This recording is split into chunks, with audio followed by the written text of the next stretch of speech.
But like the FBI, like they fucking put the wrong guy in charge. He became a hero for resisting them, changing the internal culture of the FBI that they were targeting overnight. And now they're going to have a fight on their hands that if they had done this maybe competently from the beginning, including by putting in charge somebody who's does not look like such a hatchet man as Kash Patel does, they could have accomplished the same end more quietly and competently, but they didn't. So now we're going to see what the fight is, and like people should be paying a lot of attention to that fight. Okay, couple thoughts on that. The Kash hearing is now next Thursday, or the Kash vote rather. But this feels inevitable that we have a night of the long knives coming for the FBI here in the next couple weeks. So I was just doing a show that was partially about this.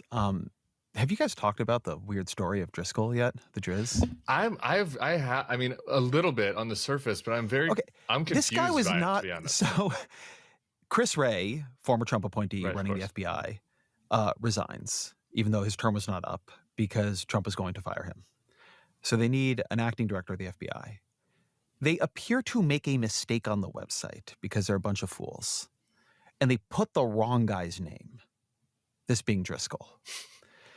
And because it would be embarrassing to say, we put the wrong guy's name as acting director of the FBI on the website, now Driscoll, who was not supposed to be the acting director of the FBI, is director, and they think to themselves, it's only going to be a little while anyway. Then... Okay, maybe I'm coming around to your position on the rakes. Because Driscoll is like not a soulless careerist who they have like chosen for this role. He goes like to the FBI quite directly and says, we are in the fight of our lives.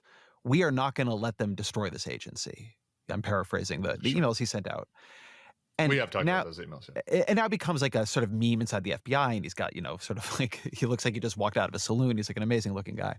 He will be fired, I expect. But one thing that's happened, Benjamin Wittes you always know things are bad when you're reading Lawfare again, right? The website, like that's when things are bad. We love Wittes. I guess we had a period of time where we had Wittes Wednesdays on here. It might be time to reignite that's when threat level's orange.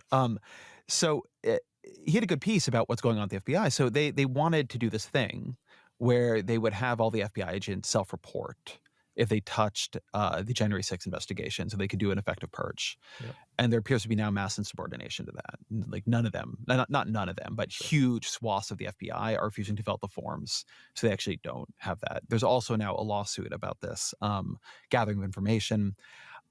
They might purge the FBI. A lot of us were expecting the purge to have already happened. Week by week, it becomes